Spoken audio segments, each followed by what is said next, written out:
Hello, everyone. I'm Dr. Karen Kuralt. Welcome to Writing for Business and Government. I really enjoy teaching this class, and I'm looking forward to working this semester with each of you and learning about your professional development goals as writers and helping you to achieve them.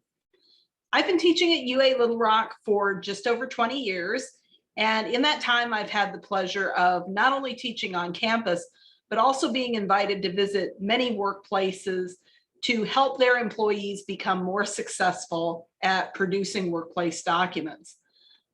Some of those organizations have been government organizations at the national level. So, for example, the National Center for Toxicological Research, which is just outside Pine Bluff and is a branch of the FDA. To state organizations, including the Arkansas Department of Environmental Quality and the Department of Health and Human Services, among others.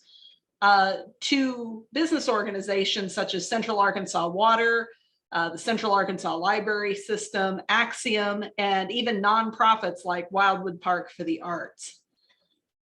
I'm looking forward to sharing with you this semester things that I have learned from their organizations about what it takes to be a successful business writer so that you can be more successful more quickly in your current and future organizations.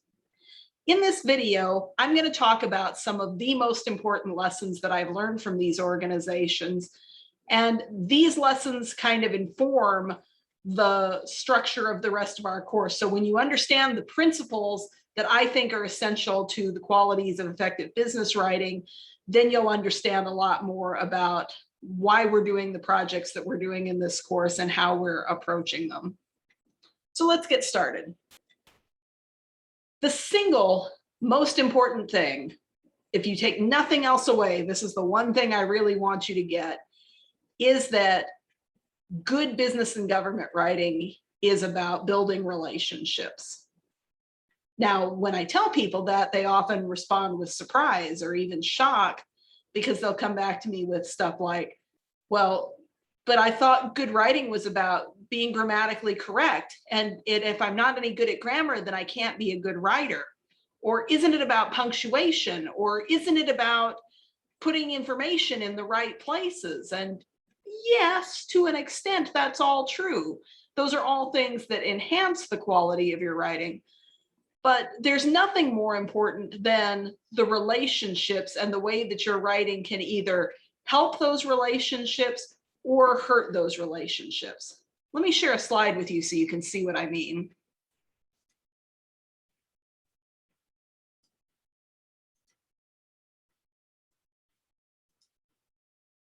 So when I say that good writing is all about relationships, I'm talking about things all the way from individual relationships, for example, between you and your boss, to bigger relationships like you and your coworkers, both in your division of the organization and in other divisions. But even bigger, your organization and other organizations, or the relationship between your organization and its customers or clients, your organization and larger structures within the government, or your organization and the general public. So everything you write on the job, whether it is routine emails or major formal presentations, it can affect the people around you, including everyone on this slide. If you can successfully use your business writing to facilitate good relationships, you can make a huge difference in your company, in your city, and maybe even the world. But if you do it badly, damaging your relationships with coworkers, supervisors, or other organizations, the public at large, it can have devastating consequences for your work and your career. So this bigger picture of how your writing relates to other people and the community around you is the most important thing that you can understand about business writing. Let's develop that further. Take a look at this next slide. All right, so to be successful in building these relationships, you have to tailor your writing to every situation that you encounter in an organization. And those situations are constantly changing within the organization, across organizations, and over time. Take a look at this picture on the right. So there are three major components of any communication situation. Some of you may have seen this before. It's called the rhetorical triangle. There's you, the speaker or the writer, the subject that you're writing about, and the people that you're writing to. How you write is shaped by your intention or purpose. Why are you communicating about this topic to these people? What do you want them to know or to do? And what do they want from your communication? Now, these elements, these three, are in turn shaped by context and genre. So context, you'll see, is the great big green circle, and genre is these little dashed arrows connecting the different elements. Context is about where you are and what's going on at the time that you're writing. That can be geographically where you are, but it can also just literally be what workplace are you in, and what are the things going on in the workplace or in the world around you that affect what you're producing. Genre is the form that your message takes, and it's determined partly by society around you, but also partly by your organization. Each organization has its own way of doing things. So when you choose a genre for your writing in response to a situation, your readers will have expectations about how the writing in that genre should look, sound, be organized, etc. You obey genre rules in memos, emails, brochures, reports, because if you don't, people won't take you seriously. So if you use the wrong headings, for example, for the type of communication that you're producing, it just confuses people. And it may even make them doubt that you know what you're talking about. But the problem is that genre isn't something where you can memorize a set of rules and it stays the same forever. In fact, let's take a look at an example. Here are two examples of resumes. As you can see, they look very different. And I'm not here to tell you that one of them is right and one of them is wrong. They are actually both correct and valid ways for resumes to be presented today. What makes the difference? The readers they're directed to. So for example, on the left with the traditional resume, that it would be directed to organizations that are more conservative in their approach to communication. I think of like banking organizations or law firms, or to be honest, a lot of government organizations where following traditional rules is valued, predictability is valued. So for example, the fact that you have the same headings like education, experience, the same kinds of information in the same kind of order, where that kind of thing is valued, versus the infographic resume, which breaks a lot of the rules that you expect from the traditional resume in terms of its use of color, the fact that it includes a photo, it has all these strange columns, there's a QR code thing to scan. It doesn't have traditional categories, but this type of resume would be very successful today in startup technology organizations, or in marketing firms, or in graphic design firms, any place where creativity is valued. So it's not that either of these is right or wrong, it's that the readers determine whether they're right or wrong. Okay, that's worth saying again. When we say that good writing is all about relationships, that means that the people who determine how good your writing is are the people who read it. Now, that's kind of ironic, because as you look at these people down at the bottom of the slide, these are, of course, stock photography, but you notice that when stock photographers go out to take pictures of people doing business paperwork, like the pictures they take are all unhappy. Nobody looks thrilled to be reading this material. And that's because of the stereotypes that we have about what it means to write for business and government. We expect stodginess, we expect wordiness, we expect it to be long and tedious and not enjoyable. It's a burden. Well, so if good writing is all about relationships, the less of a burden you make your writing for your readers, the better the relationship. Also, the more likely that they're going to do what you need them to do, and that they're going to have a good feeling about you and your organization. So that seems easy enough, right? Business writing fails when it doesn't meet the needs of its readers. And so that means for us, we just figure out what readers need and we give it to them, right? And if we do a good job of writing and they do a good job of reading, it should all work out just fine. Oh, wait. They don't always do such a great job of reading. Let me show you what I mean. In business contexts, most business readers, whether they're inside your organization or outside your organization, are not ideal readers. Because if they were ideal readers, they might do stuff more like what we see in this right-hand column. An ideal reader might read the entire document from beginning to end. They might reread parts of the document they didn't understand the first time. They might look up unfamiliar terms. They might read in a peaceful environment with no distractions and be focused on your document and only your document. No crying kids, no chasing pets, no traffic outside, no phone calls. No, completely undisturbed. Wouldn't that be lovely? That doesn't ever happen. What really happens is more like this next slide. So business readers look only for the answers to their questions and ignore the rest of the document if it doesn't seem applicable. They skip around in the document. They skip the sections that they don't understand. They're easily bored or distracted. They may be multitasking or frequently interrupted. And they may be reading while frustrated or angry because they probably, again, don't want to be reading the document to begin with, or the document may be bringing them bad news. And under those emotional circumstances, they are prone to misread even when you actually wrote exactly what they needed to see to fix the situation or to get out of a difficult problem. All right, so what does this mean? Well, it means that business readers often suffer from what we call high cognitive load. Because readers are already fighting so many other environmental factors, they're already predisposed to have reading comprehension problems.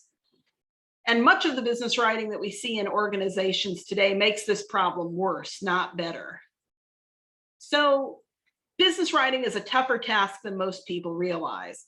You're writing information that isn't exciting to begin with to people who often don't read it with full attention. And when you're a new employee, you have to write the information in formats your company uses, which may or may not look like the formats or vocabulary that you've used elsewhere. And on top of that, you have to compensate for your reader's level of expertise. So you may know your subject very well, probably better than anyone once you get hired, because the reason they hired you is for your expertise. But your readers, both again within the organization and outside it, are going to have a much wider range of levels of knowledge. The further you get away from people who work in your same division, the less your readers are likely to know the same terms or make the same assumptions that you do. And on top of that, you have to meet their expectations and take their emotions into account. So no big deal, right?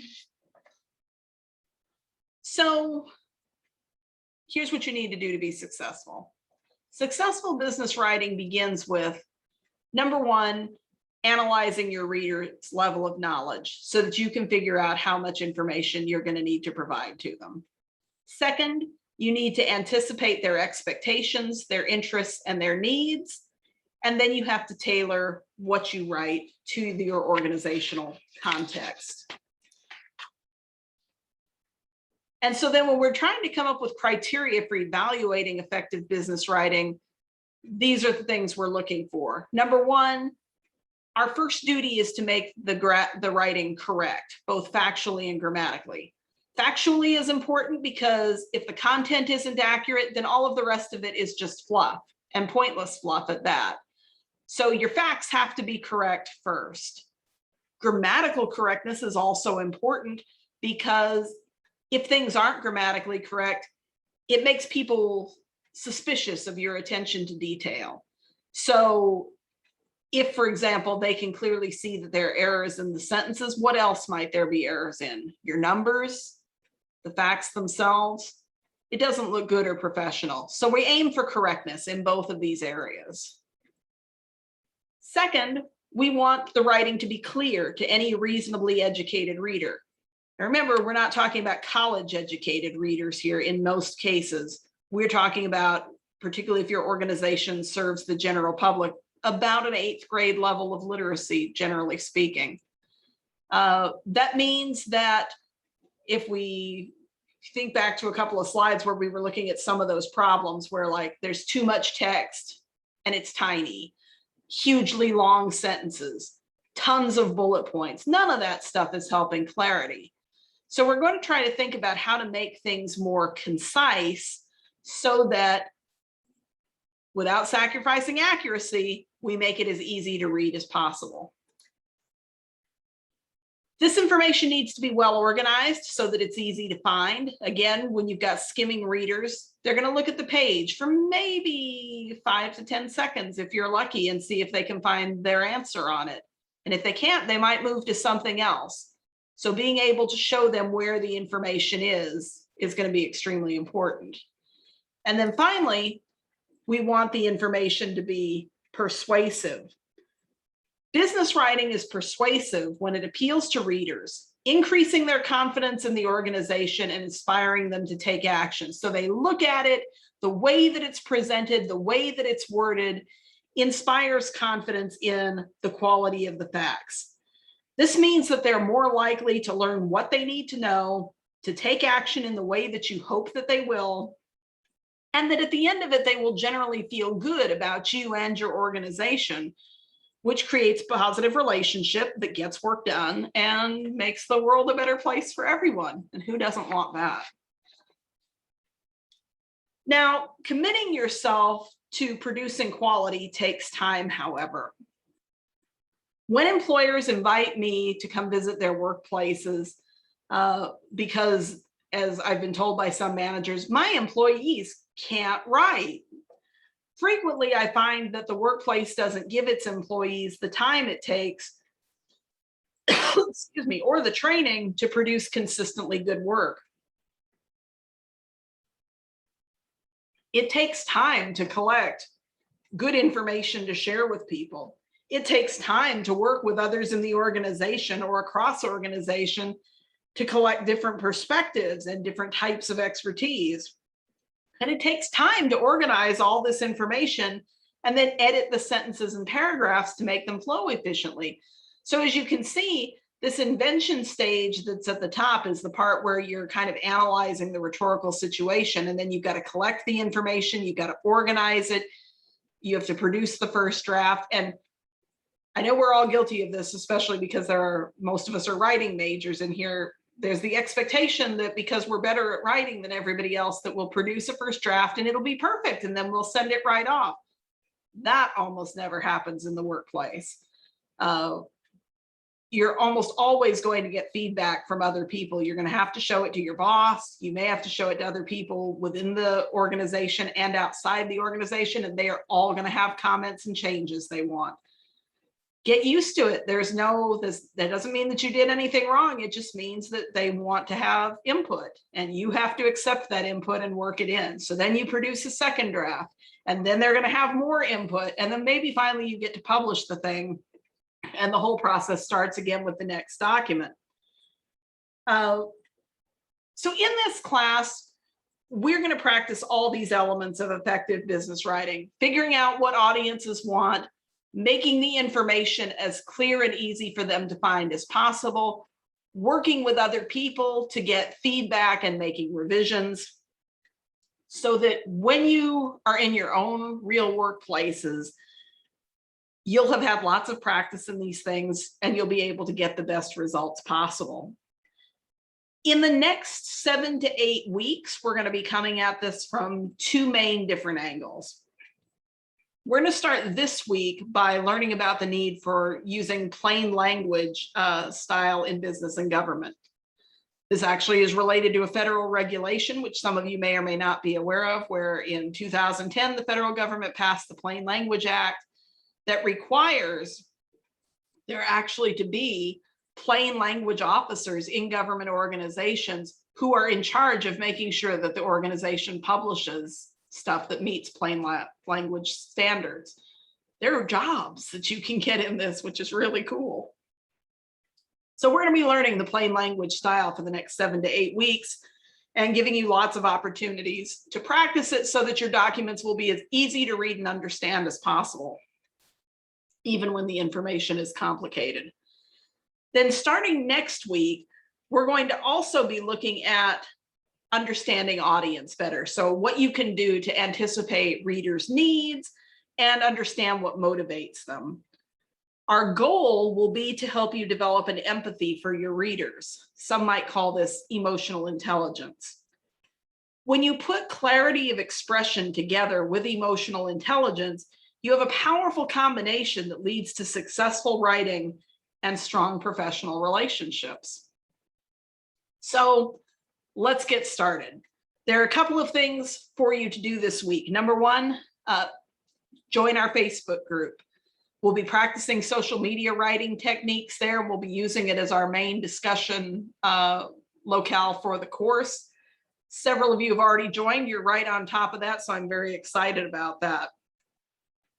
Let's stop sharing here for a sec.